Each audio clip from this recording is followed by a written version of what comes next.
We had video projectors fried. We had audio equipment down.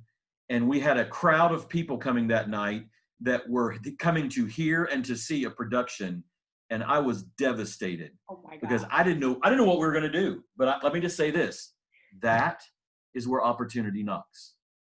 It's in the midst of your trial when you're trying to perform something that you have, that you're going to get all kinds of struggles. So whatever you're dreaming about, thinking about, whatever the vision is that you have for your business or an opportunity that you're thinking about, I can guarantee you there's going to be a trial. There's going to be some things that cause friction and frustration, but it's in those times that opportunity is knocking.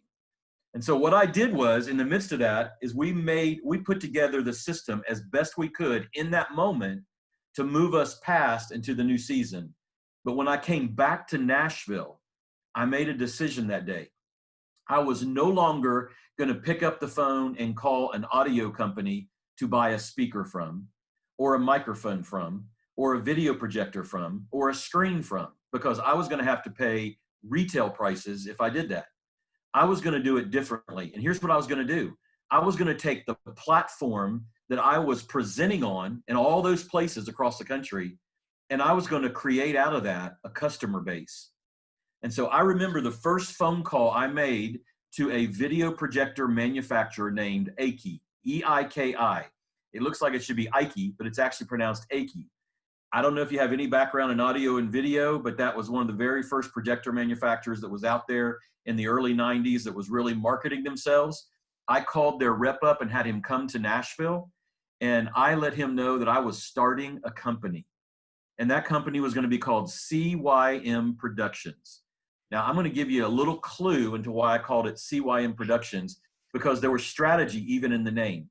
What I was doing when I was traveling around was speaking to young people. And the actual name of the organization when I was speaking to young people was Creative Youth Ministries. And so what I did was I took the youth ministry out of it and called it CYM Productions, so it would not be a turnoff or limit my market. Mm-hmm. So that's just that's a little edge that we knew, because we knew that we didn't want to just sell video projectors and audio equipment to churches. We wanted to open up the market to corporations and businesses. And if they looked at our title of who we were, it might limit our opportunity. He came to town, we sat down at a restaurant, and I began to share my vision of what I wanted to do.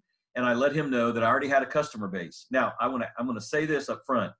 I did not have one customer at that moment except me. I was the buyer. But what I did have was a vision for those out there who did need what I have. So I'm going to give you a little equation. This is something I live by every day of my life. You can write this down if you want to, but this is how I live. Needs plus people equals opportunity. When I look at the needs, every place I went and I was speaking, I found people who came to me and said, I would love to have a video projector like that. I would love to have a microphone. I would love to have a sound system like that, but I don't know anything about this.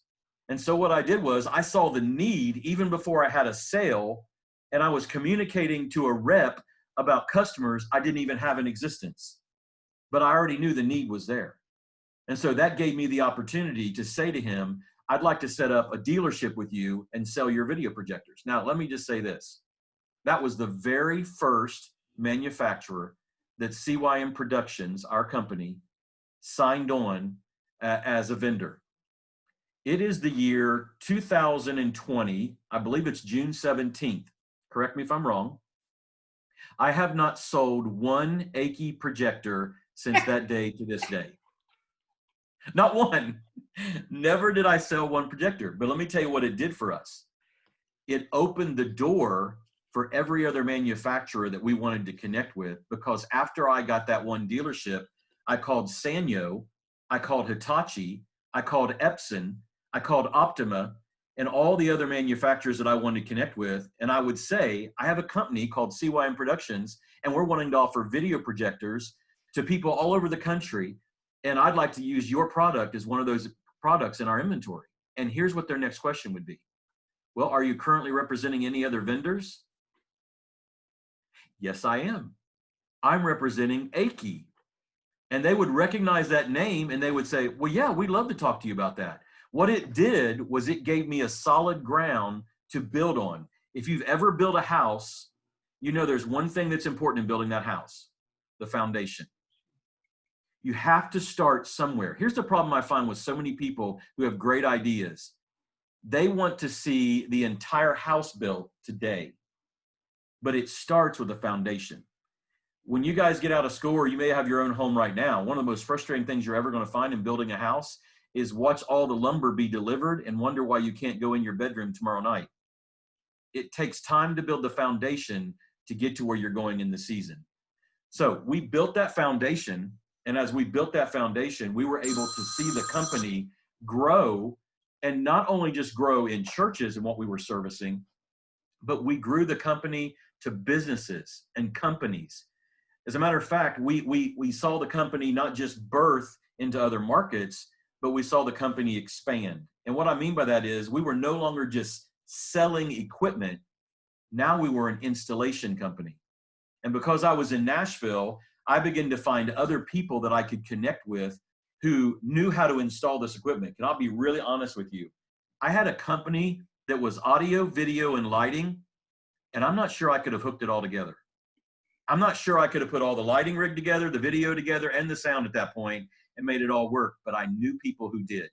Remember what I said, needs plus people equals opportunity. When opportunity is knocking for you, it's not just yours to carry. You need to let other people, ready for this, hear the door knocking, hear the opportunity knocking. Because when you share what vision you have, you don't know that they might say, man, I would love to be a part of that with you. Here's what I know how to do. And they become a piece of your vision to carry out that process.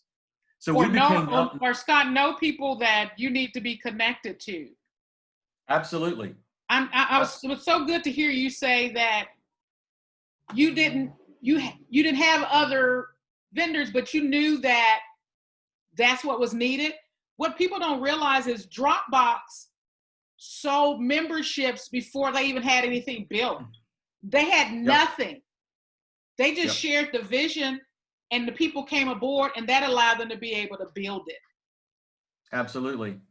That's why I think I love so much Walt Disney in his story, is because he had a vision for a swamp before anybody gave him any trust or belief in it. He saw what was going to be finished. And as a matter of fact, my daughter, when we moved to Orlando, was working for Disney.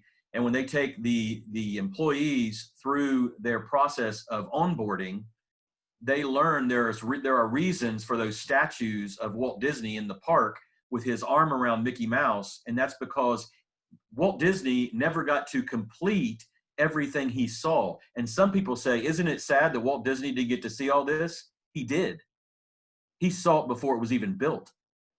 And so what we do when we go to Walt Disney World is we're actually living in the process of another man's vision, because he saw it and didn't even have to be here to see it come to pass. Mm-hmm. So it's sometimes, and this is a funny way of thinking of it, it's sometimes marketing the car you've never even built yet. You would leave with them as we end the class, or it doesn't have to be one. Just what would you kind of say to them on this journey that they are on? Both of us we've been college students. We're business owners. We've done side gigs, and we know it works, but it is work that you have to put in. Yeah. The first thing I would say is avoid what I call a SNIOP. And you can write those letters down, SNIOP. That is the sudden negative influence of other people. There are going to be people who tell you why you can't do what you're dreaming about. Cody, you're going to hear a lot of them. That's why you need to connect with people like Adam Cunningham. Yeah. You need to find people who will encourage you, who when you feel down, they can keep you going. So connect to the word SNIOP, the word persevere. You have to learn to persevere. Doesn't mean when you start a business, you're not going to have tough times. You are. I'm just going to be the truth sayer here. You're going to have tough times. You're going to have some no's, but you're going to have a lot of yeses. And you have to learn to persevere through the no in order to get through the door that says yes. And then when you get the yes, the last word I'll give you is this: you need to learn to celebrate.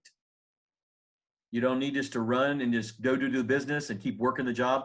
People don't pause enough to celebrate. And you need to celebrate the little victories, because here's what you're going to do. You're going to build a journal of all the victories that you have in your business. And when you have those down days, you need to go back and read the journal that you wrote of all the victories. So as you build the process, you've got to go back. You've got to remember a conversation that someone told you something and say, no, I remember this. And it keeps you on the path. And I would say this too, and just one final thing. You need to surround yourself with people who believe in you as a person, who won't let you down, who, if you're a person of faith, who are praying for you, who encourage you, who every day, if you need to get away and go have a cup of coffee and just scream into a box, they'll let you go scream in a box. But you have to have those outlets for yourself. You cannot marginalize your relationships and limit those opportunities. So don't marginalize. Hunter, I'm saying this to you specifically now. Don't marginalize what you have in your heart. Because what you said a few minutes ago is very powerful, and it's very universal. So you don't marginalize it and think it's just me that feels this way. So just, you have to keep putting people around you who keep pushing you forward, avoid the negative people, persevere in the hard times, and then learn to celebrate. Great. Thank you so much, Scott, for joining us this morning, all the way from Orlando.